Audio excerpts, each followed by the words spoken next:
All right, guys, we got a 14-pound prime brisket on the Camp Chef Woodwind SG. We're gonna let this smoke overnight at about 225, and then when it reaches the stall in the morning, we're gonna wrap it up and then throw it back on for a few more hours.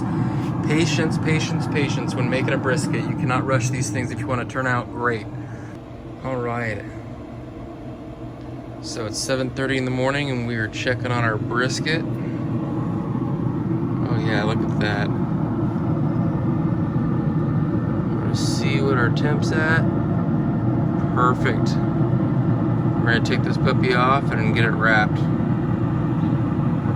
Our brisket's been on for 13 and a half hours and it is up to our desired temperature of 204. We're gonna pull it off and put it in our Cambro, let it sit there for a few hours and rest, and we can cut it up later.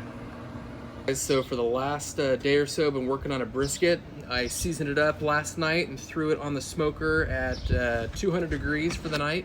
I seasoned it in some Meat Church Holy Gospel and Holy Cow, and then threw it on the smoker after trimming it up.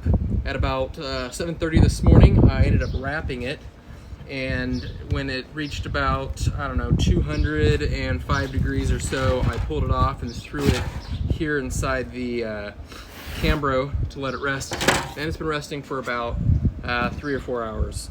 So what we're gonna do now, got a nice Messermeister sharp knife. It's a serrated slicer, so that's gonna be nice for cutting into it.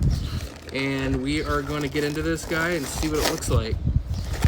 The thing with briskets is you never know what you're gonna get. I've had stuff I thought was gonna be amazing turn out poor, and stuff I thought was gonna be poor turn out amazing. So have no idea what I'm looking for. Right here is just something that's gonna have a little bit of bounce back on it.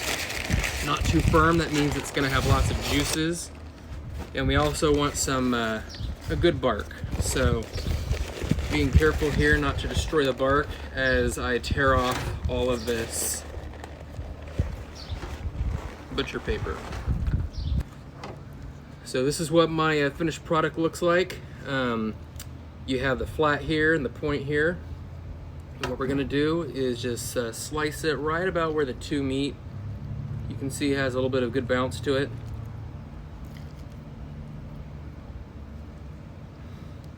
Let's go with right about there.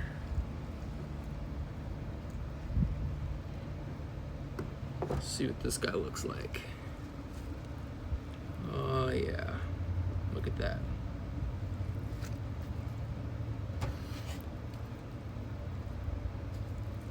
So I'm very happy with this brisket, probably one of my better briskets.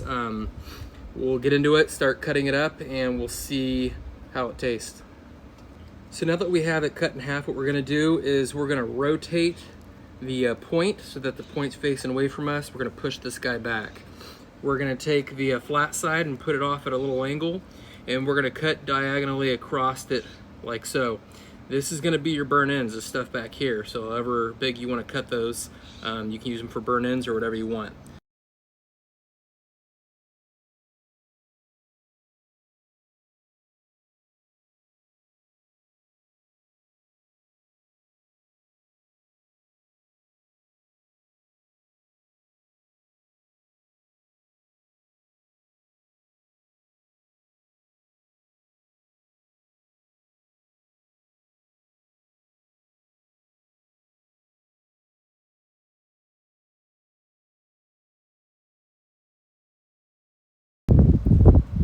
That's the good stuff right there.